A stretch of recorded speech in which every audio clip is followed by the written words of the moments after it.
এসএসসির নয়া পরীক্ষায় অনড় থাকলো সুপ্রিম কোর্ট। 22 লক্ষ ওএমআর প্রকাশ মামলায় আজকে বড়সড় আপডেট আসছে এবং সেক্ষেত্রে কি জানানো হয়েছে আমরা জানবো।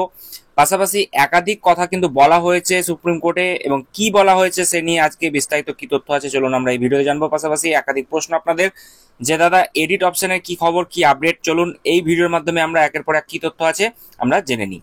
তার আগে বলি বন্ধুরা, আপনারা যারা আমাদের চ্যানেলের সাথে যুক্ত আছেন তারা জানেনই এই চ্যানেলের প্রত্যেকটা ভিডিও কিন্তু দরকারি, তাই কেউ এখনো যদি আমাদের চ্যানেলটা সাবস্ক্রাইব করে না থাকেন তাহলে অবশ্যই আমাদের চ্যানেলটা সাবস্ক্রাইব করতে ভুলবেন না এবং পাশে থাকা বেল আইকনটি ক্লিক করে দেবেন যাতে নতুন আপডেট আসলে আপনার ফোনে পৌঁছে দিতে পারে। আমরা এই চ্যানেলে কিন্তু প্রত্যেকদিন নতুন নতুন লেটেস্ট আপডেট নিয়ে আসছি সরকারি এবং চাকরি রিলেটেড, তো তার জন্য অবশ্যই আমাদের চ্যানেলটা সাবস্ক্রাইব করে দেবেন এবং পাশে থাকা বেল আইকনটি ক্লিক করে অল নোটিফিকেশন করে দেবেন।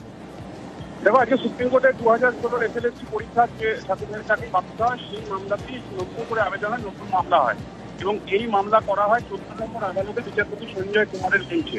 যে বিচারপতি সঞ্জয় কুমারের বেঞ্চে কিছুদিন আগেই আমরা জানি এসএসসি বিজ্ঞপ্তি বা টিভি চ্যানেল মামলা খারিজ করে দেয়। আজকে চাকরিহারাদের একাংশের তরফে তারা মামলা করেছিল, তারা বলেছিল যারা চিহ্নিত দাবি সেই সমস্ত যারা পরীক্ষার্থী রয়েছে, যারা চাকরি করছিল তাদের ওএমআর যেটা সিবিআইয়ের কাছে রয়েছে, সিবিআইয়ের কাছ থেকে নিয়ে সেটা পাবলিক ডোমেনে প্রকাশ করা হোক, অর্থাৎ চিহ্নিত দাবিদের ওএমআর প্রকাশ করা হোক বা ওএমআরটা প্রকাশ করা হোক, কারণ এই ওএমআর এর কাছ থেকে একাধিক হয়েছে। এই মামলা যখন শোনেন বিচারপতি সঞ্জয় কুমার জজ, তিনি বলেন এই ইস্যুতে একাধিক বিষয় চর্চিত আলোচিত হয়েছে, এই বিষয়টাতে নতুন করে কোনো আলোচনা নয়, নতুন করে কোনো দরজা রিওপেন নয় এবং আদালত তার সিদ্ধান্ত জানিয়ে দিয়েছে। এবং এরকম একটা পরিস্থিতিতে মামলাকারীদের তরফে আইনজীবী আদালতকে এটা বলতে আশ্বস্ত করেন যদি শীর্ষ আদালত এই মামলা শুনানি করতে না চায় তাহলে কলকাতা হাইকোর্টের ডিভিশন বেঞ্চে এই মামলা পাঠিয়ে দেওয়া হোক। কলকাতা হাইকোর্ট ডিভিশনায় রাখুন এই ওএমআর প্রকাশের বিষয়টি, কারণ কলকাতা হাইকোর্ট ডিভিশন বেঞ্চে এই রায় দিয়েছিল। যদিও তারপর স্পষ্টভাবে বিচারপতি সঞ্জয় কুমার জানান এই মামলা তিনি খারিজ করতে যাচ্ছেন, কারণ নতুন করে ইতিমধ্যেই যে 3রা এপ্রিলের রায়, সেই রায় কার্যকর ইতিমধ্যেই হতে শুরু করেছে, কারণ 17 এপ্রিল যে বোর্ড মধ্যশিক্ষা পর্ষদের যে মডিফিকেশন অ্যাপ্লিকেশন তার ভিত্তিতে ইতিমধ্যে পদক্ষেপ হয়েছে এবং নতুন পরীক্ষা তার বিজ্ঞপ্তি সমস্ত কিছু হয়ে গেছে। এবং সুপ্রিম কোর্ট এই বিষয়টা নিয়ে নতুন করে কোনো উইন্ডো ওপেন করতে চায় না, কোনো ডোর ওপেন করতে চায় না, দরজা খুলতে চায় না।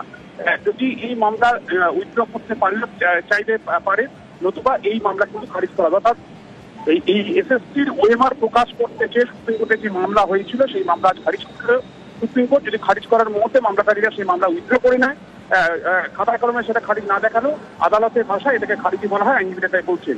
সব মিলিয়ে তো ওএমআর সিট চেয়ে মামলা খারিজ করে দিয়েছে সুপ্রিম কোর্ট।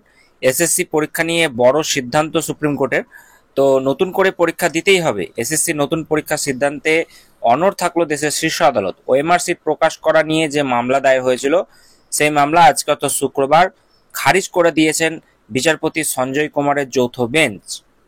তো যাই হোক, 2016 সালের এসএসসি নিয়োগ প্রক্রিয়ায় দুর্নীতির অভিযোগে ওঠার পর থেকে আমরা দেখেছিলাম মামলাটি চলছিল। তো কলকাতা হাইকোর্টের নির্দেশে প্রায় 26,000 শিক্ষকের চাকরি বাতিল হয়ে যায়। এরপর মামলাটি সুপ্রিম কোর্টে পৌঁছায়। আবেদনকারীদের মূল দাবি ছিল 22 লক্ষ ওএমআর সিট প্রকাশ করা হোক যাতে যোগ্য এবং অযোগ্য প্রার্থীদের আলাদা করা যায়, কিন্তু সুপ্রিম কোর্ট এই আবেদন সরাসরি খারিজ করে দিয়েছে এবং বিচারপতি সঞ্জয় কুমারের বেঞ্চ যেটা জানিয়ে দিয়েছে যে এই মামলাটি দীর্ঘদিন ধরে চলে আসছে এবং এর বিভিন্ন দিক একাধিকবার পর্যালোচনাও করা হয়েছে। আদালত মনে করে নতুন করে ওএমআর সিট প্রকাশের কোনো প্রয়োজন নেই। বিচারপতির কথায় এই মামলাটি যথেষ্ট সময় ধরে ঝুলছে এবং এর সমাধানের জন্য সমস্ত রকম চেষ্টা করা হয়েছে।